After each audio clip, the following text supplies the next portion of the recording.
¿Español o castellano? Difícil decisión, ¿no? Pero si dices español, ¿te refieres al catalán, euskera, gallego, extremeño o al azul leonés? Sí, tienes razón.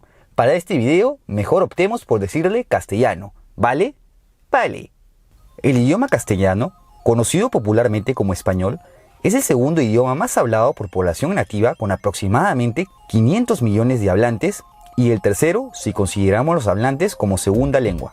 Además, es uno de los idiomas oficiales de la ONU y el tercer idioma más usado en Internet, sin contar que el video de YouTube más visto de la historia está en castellano.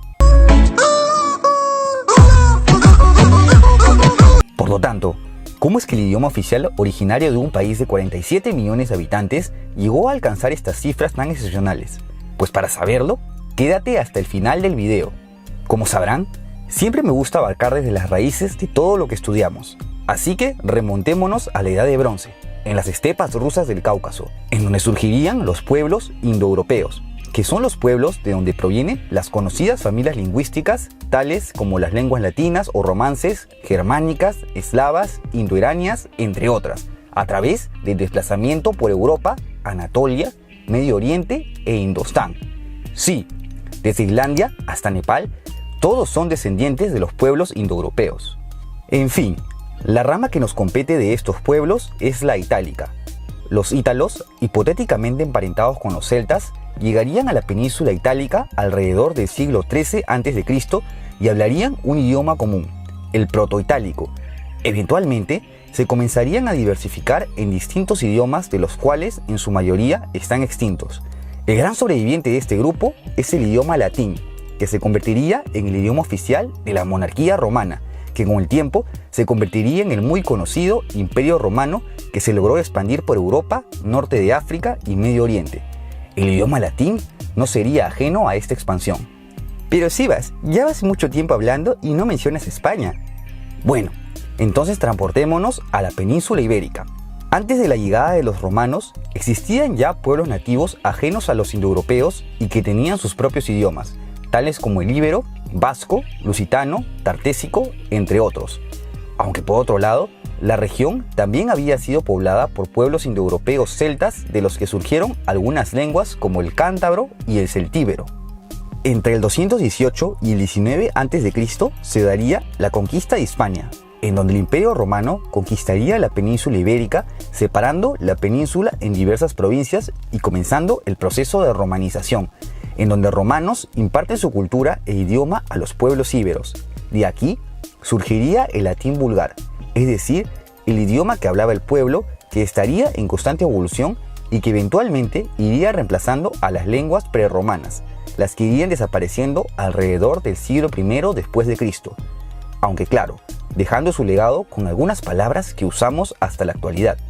El Imperio Romano se fragmentaría en los imperios romano de Occidente y bizantino o romano de Oriente en el 395 después de Cristo, época en que las invasiones bárbaras estaban en su apogeo y que no harían durar mucho al Imperio Romano de Occidente, quien cayó en el año 476 después de Cristo. En el caso de Hispania, sería tomada por los visigodos, pueblo germánico que formaría el reino visigodo de Toledo, cuyo idioma oficial fue el gótico y que reinaría por 2 siglos. Sin embargo, el latín vulgar no desaparecería, sino que seguiría evolucionando y recibiría nuevos préstamos, esta vez del gótico. Hacia el siglo VIII, el Islam, surgido en Medio Oriente, comenzaría su expansión y el califato omeya, originario de Damasco, se extendería por el norte de África para luego conquistar a los visigodos, estableciendo el bailato de Al-Ándalus, aún dependiente de los omeya y que se convertiría en el califato independiente de Córdoba. Por su parte, algunos visigodos pudieron formar el reino de Asturias en el norte, desde donde resistieron el avance musulmán. Y aquí hacemos un paréntesis. El idioma latín clásico en sí para esto ya no existía como tal, sino que se había ido dividiendo en diversos idiomas que serían conocidos como romances y de los cuales en distintas regiones del caído Imperio Romano irían evolucionando hasta los idiomas modernos que conocemos hoy en día. Sigamos. Durante el periodo de dominio musulmán surgiría el idioma mozárabe, lengua romance que recibiría influencia del árabe y que era hablado por los hispanos que habitaban en el califato. En cuanto a Asturias, se irían formando algunos reinos cristianos, cada uno con su idioma romance, y que con el pasar de los siglos avanzarían en la reconquista de la península ibérica, que culminaría en 1492 con la expulsión definitiva de los musulmanes. El idioma mozárabe desaparecería, aunque como te imaginarás, también dejó varios préstamos que usamos hasta la actualidad. Un hecho importante durante la Reconquista fue el matrimonio de Fernando de Aragón e Isabel de Castilla, con el cual comenzaría la unificación de España y el idioma castellano ganaría relevancia hasta convertirse en el idioma oficial. Y como sabrás, aquí comenzaría la conquista de América y Filipinas, con lo que el idioma castellano se extendería por los 5 continentes. Y sí, nuevos préstamos se obtendrían al mezclarse con los diferentes idiomas nativos de los nuevos territorios adquiridos. Durante el apogeo del Imperio Español, destaca el conocido Miguel de Cervantes Saavedra, quien fue capturado luego de la batalla de Lepanto. En prisión, escribiría su célebre obra El ingenioso hidalgo Don Quijote de la Mancha, la cual es la obra literaria más representativa de nuestro idioma y de la época del Renacimiento.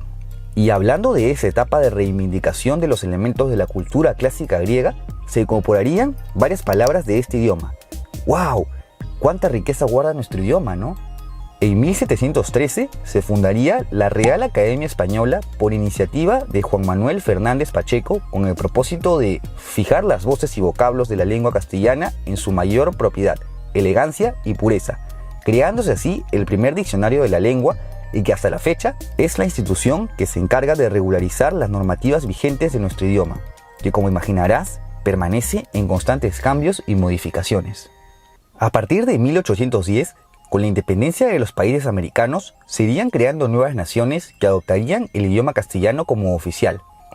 Cada uno iría agregando ciertos vocablos según sus respectivos regionalismos.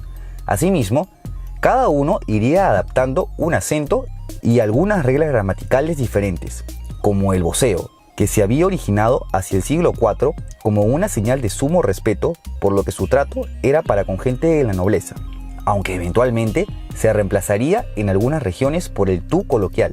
Las regiones que fueron perdiendo el voceo eran las más vinculadas económicamente al imperio, es decir, los virreinatos de Nueva España y el virreinato del Perú. En el Río de la Plata y en algunas zonas de Nueva Granada y Centroamérica se mantuvo y hasta la fecha lo siguen usando. Desde 1871, cada país hispano crearía su propia Academia de la Lengua Española, por lo que además de la RAE, irían apareciendo nuevas academias. En 1951 se crearía la Asociación de Academias de la Lengua Española, a la cual estarían afiliadas las academias de 23 países en donde el castellano es idioma oficial o es hablado por gran parte de la población. En los últimos años, gracias a la globalización, el castellano ha ido adquiriendo nuevos préstamos de otros idiomas que han sido lengua franca a través de la historia, por lo que se podría pensar que el castellano que hablamos hoy por hoy no es definitivo y que a través de las generaciones podría seguir modificándose. Sorprendente, ¿no? Entonces, según lo que hemos visto hoy, ¿lo llamarías español o castellano? No te olvides de dejar tu comentario abajo y si te ha gustado este video, no te olvides de apoyarme con un like y de suscribirte a mi canal. Hasta la próxima y feliz día del idioma castellano.